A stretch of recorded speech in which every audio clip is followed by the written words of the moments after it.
2 Samuel 1st. After the death of Saul, David returned from defeating the Amalekites and stayed at Ziklag 2 days. On the third day, a man with torn clothes and dust on its head came from Saul's camp. When the camp of David fell to the ground to pay homage, David asked him, "Where have you come from?" He replied to him, "I've escaped from the Israelite camp." "What was the outcome? Tell me," David asked him. "The troops fled from the battle," he answered. "Many of the troops had fallen and are dead. Also Saul and his son Jonathan are dead." David asked the young man who had brought him to the report, "How do you know Saul and his son Jonathan are dead?" "I happened to be on the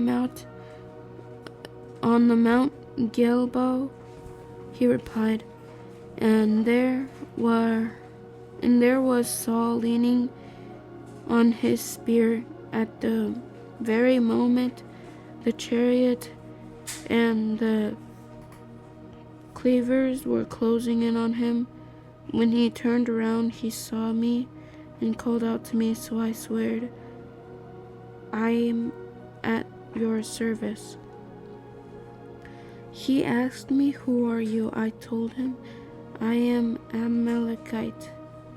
I'm an Amalekite." Then he begged me, "Stand over me and kill me, for I'm mortally wounded, but my life still lingers." So I stood over him and killed him, because I knew that after he had fallen, he couldn't survive. I took the crown that was on his head and the armband that was on his arms, and I've brought them here to my Lord. Then David took hold of his clothes and tore them, and all the men with him did the same.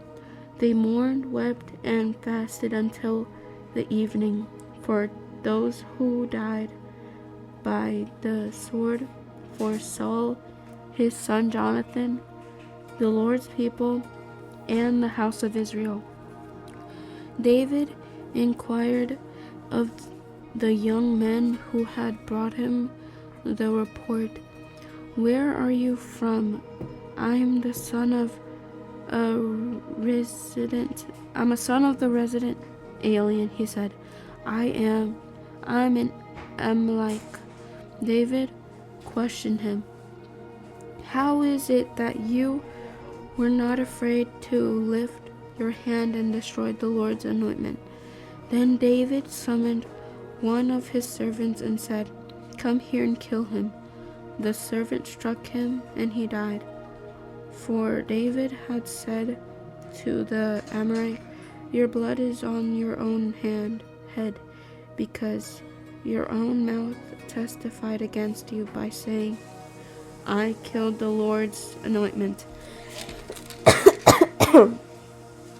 David sang in the following lament for Saul and his son Jonathan, and then ordered that the Judites be taught the song of the bow.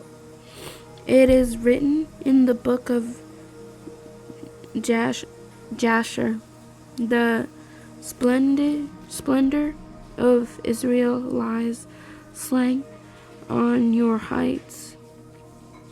How the mighty have fallen. Do not tell in the Gath, don't announce it in the marketplace of Eglon, or the daughter of the Philistines, will rejoice, and the daughters of the unconcerned will celebrate. Mountains of Gilboa, let no dew or rain be on you, or fields of offerings. For there the shield of the mighty was defilled.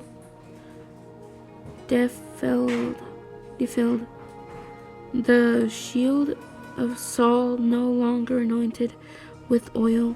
Jonathan's bow never retreated. Saul's sword never returned unstained from the blood of the slain, from the flesh of the mighty Saul. And Jonathan loved and delightful. They were not parted in life or in death. Parted in life or in death. They were swifter than eagles, stronger than lions. Daughters of Israel wept for Saul, who clothed you in scarlet with luxury things, who decked your garments with gold ornaments. How the mighty have fallen in the thick of battle. Jonathan lies slain on your height. I grieve for you, Jonathan, my brother. You were such a friend to me. Your love for me was more wondrous than the love of woman. How the mighty have fallen, and the weapons of war have perished. 2 Samuel 2. Sometime later, David inquired of the Lord, "Should I go to one of the towns of Judah?" The Lord answered him, Go. Then David asked, "Where should I go?" "To Hebron," the Lord replied. So David went there with his 2 wives, Ahinoam and Jezreelite, and Abigail, the widow of Nabal, the Carmelite. In addition, David brought the men who were with him, each one with his family, and they settled in the town near Hebron. Then the men of Judah came, and there they anointed David king over the house of Judah. They told David, It was the men of Judah's guild who betrayed Saul. David sent the messenger to the men of Jadesh guild and said to them, The Lord bless you because you have shown this kindness to Saul, your Lord, when you buried him. Now may the Lord show kindness and faithfulness to you, and I will also show the same goodness to you because you have done this deed. Therefore be strong and valiant, for though Saul your Lord is dead, the house of Judah has anointed me king over them. Abner son of Ner, commander of Saul's army, took Saul's son Ishbosheth and moved him to Mahanaim. He made him king over Gilead, Asher, Jezreel, Ephraim, Benjamin, over all Israel. Saul, son of Ishbosheth, was 40 years old when he became king over Israel. He recognized for 2 years. He reigned for 2 years. The house of Judah, however, followed David. The length of of time that David was king in Hebron over the house of Judah was 7 years and 6 months. Abner, son of Ner, and soldiers of Ishbosheth, son of Saul, marched out from Mahanaim to Gibeon. So Joab, son of Zeruiah, and David's soldiers marched out and met them by the pool of Gibeon. The two groups took up possessions of the opposite side of the pool. Then Abner said to Joab, "Let's have the young men get up and compete in front of us." "Let them get up," Joab replied. So they got up and were counted off. 12 for Benjamin and Bosheth, son of Saul, and 12 from David's soldiers. Then each man grabbed his opponent by the hand and thrust his sword into his opponent's side, so that they all died together. So this place, which is in Gibeon, is named Field of Blades. The battle that day was extremely fierce, and Abner and the men of Israel were defeated by David's soldiers. The 3 sons of Zeruiah were there: Joab, Abishai, and Asahel. Asahel was a fast runner, like one of the wild gazelles. He chased Abner and did not turn to the right or the left in his pursuit of him. Abner glanced back and said, "Is that you, Asahel?" "Yes, it is," Asahel replied. Abner said to him, "Turn to your right or left," says one of the young soldiers, "and take whatever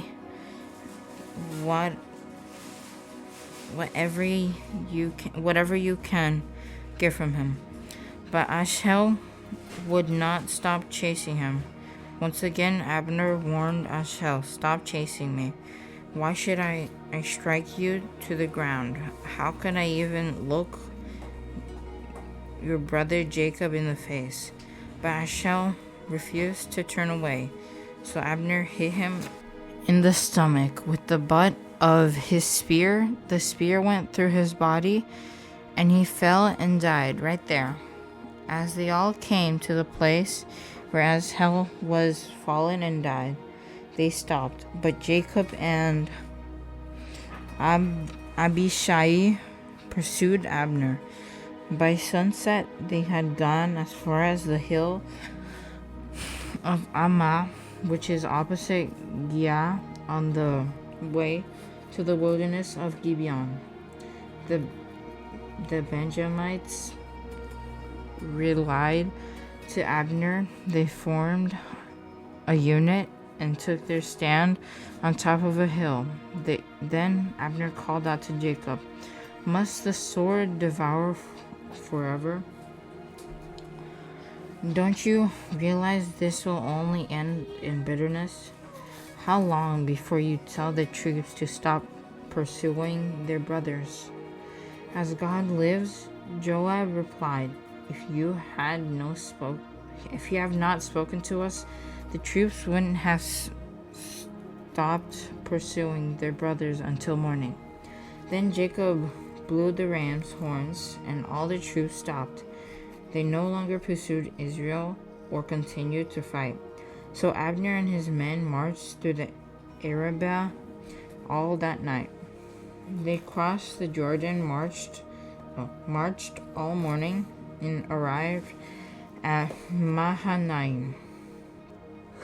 When Joab had turned back from pursuing Abner, he gathered all the troops in addition to Asahel. 19 of David's soldiers was missing, but they had killed 360 of the Benjamites, the Abner's men. Afterward, they carried Asahel to his father's tomb in Bethlehem and buried him. Then Joab and his men marched all night and reached Hebron at dawn. 2 Samuel 3. During the long war between the house of Saul and the house of David, David was growing stronger, and the house of Saul was becoming weaker. Sons were born to David in Hebron. His firstborn was Amnon by Ahinoam and Jezreelite. His second was Chileab by Abigail and the widow of Nabal the Carmelite. The third was Absalom, son of Maacah, the daughter of King Talmai of Geshur. The fourth was Adonijah,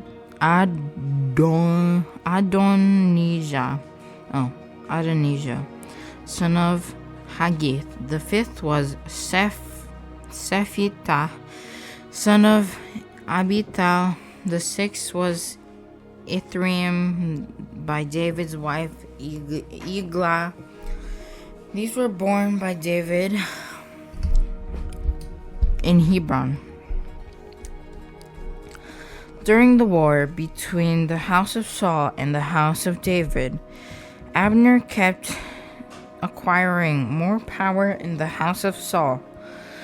Now Saul had concubine whose name was Rizpah, daughter of Aiah, and Ishbosheth questioned Abner, "Why did you sleep with my father's concubine?" Abner was very angry about Ishbosheth's accusation. "I'm a dog's head who belongs to Judah," he asked. "All this time I've been loyal to the family of your father Saul, to his brother and to his friends, and I haven't betrayed you to David. But now you accuse me of wrongdoing with this woman. May God punish Abner and do so severely if I do not do for David what the Lord swore to him, to transfer the kingdom from the house of Saul and establish the throne of David over Israel and Judah from Dan to Beersheba.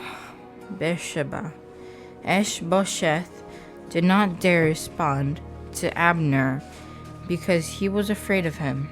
Abner sent messengers as his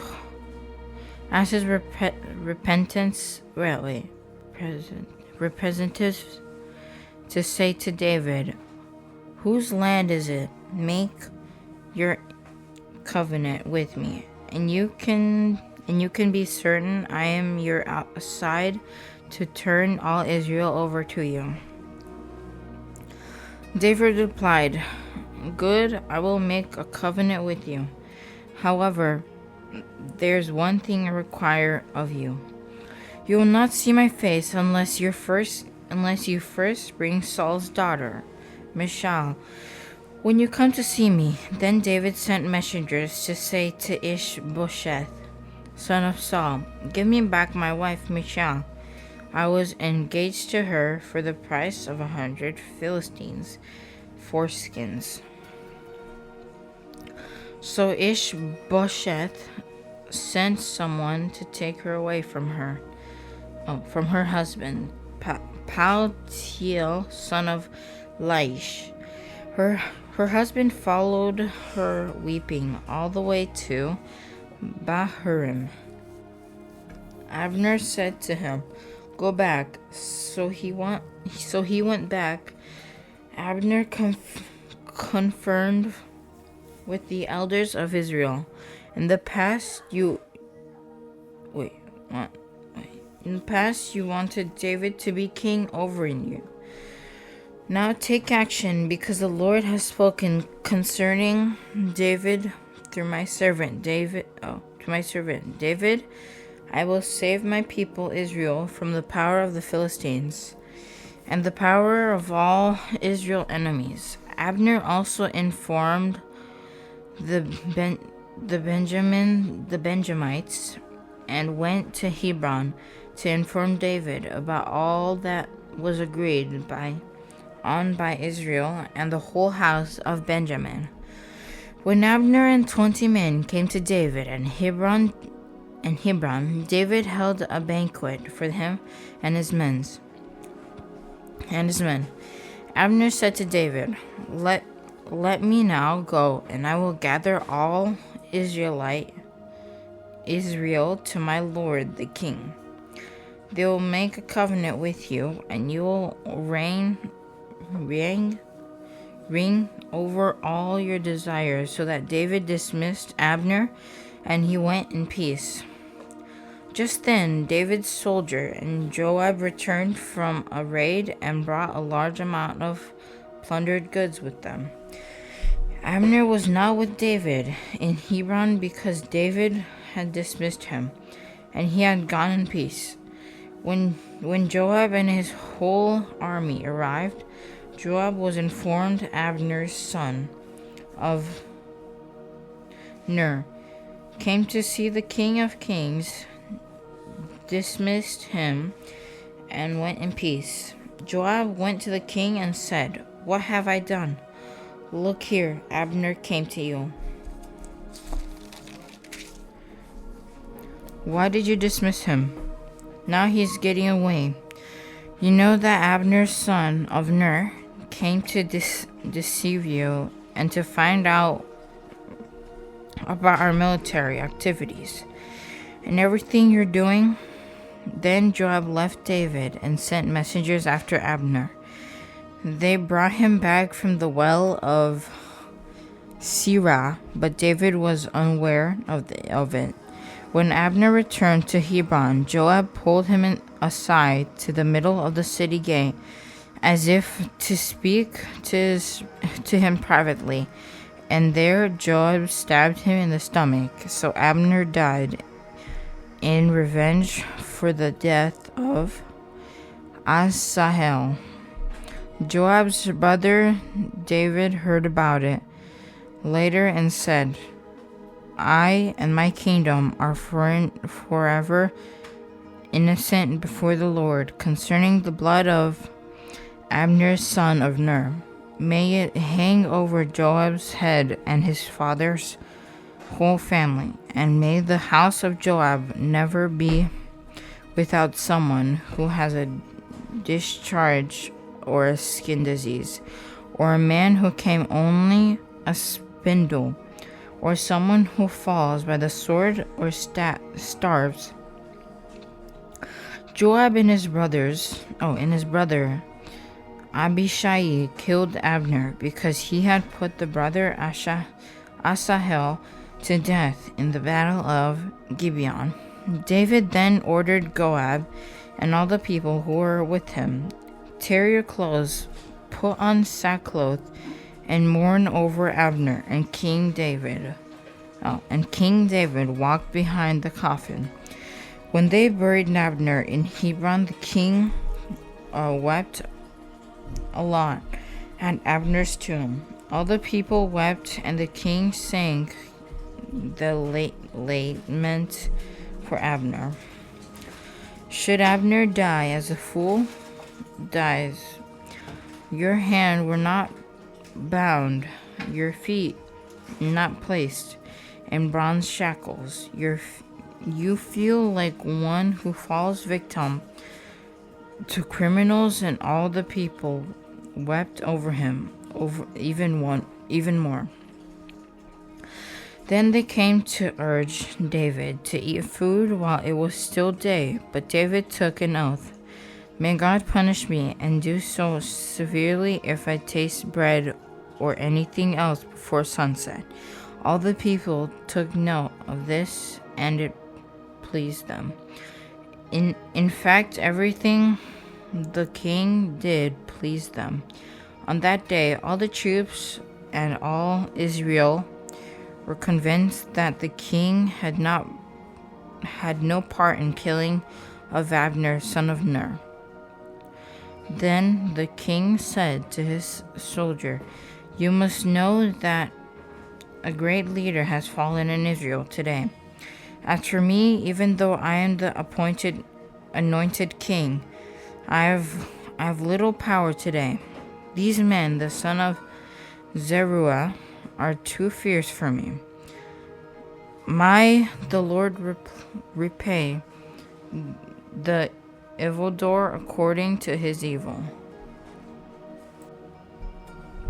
2 Samuel 4. When Saul's son Ishbosheth heard that Abner had died in Hebron, he gave up, and all Israel was dismayed. Saul's son had 2 men who were leaders of raiding parties, one named Baanah and the other Hekhba, sons of Rimmon, the Beerothite, of the Benjaminites. Beeroth is also considered part of Benjamin, and the Beerothites fled to Gittaim and still reside there as aliens today. Saul's son Jonathan had a son whose feet were crippled. He was 5 years old when the report about Saul and Jonathan came from Jezreel. His nanny picked him up and fled, but as she was hurrying to flee, he fell and became lame. His name was Mephibosheth. Rechab and Baanah, the sons of Rimmon, the Beerothite, set out and arrived at Ishbosheth's house. During the heat of the day, while the king was taking his midday nap, they entered the interior of the house as if to get wheat and stabbed him in the stomach. Then Rechab and his brother Baanah escaped. They had entered the house while Ishbosheth was lying down in his bed in his bedroom and stabbed and killed him. They removed his head, took it, and traveled by way of the Arabah and all night. They brought Ishbosheth's head to David at Hebron and said to the king, "Here's the head of Ishbosheth, son of Saul, your enemy, who intended to take your life. Today the Lord has granted vengeance to my lord the king against Saul and his offspring." But David answered, "Rechab and his brother Baanah, sons of Rimmon, the Beerothite, as the Lord lives, the one who has redeemed my life from every distress. When the person told me, 'Look, Saul is dead,' he thought he was a bearer of good news, but I seized him and put him to death at Ziklag. That was my reward to him for his news. How much more when wicked men kill a righteous man in his own house, in his own bed? So now should I not require his blood from you and purge you from the earth?" So David gave orders to the young men, and they killed Rechab and Baanah. They cut off their hands and feet and hung their bodies by the pool in Hebron.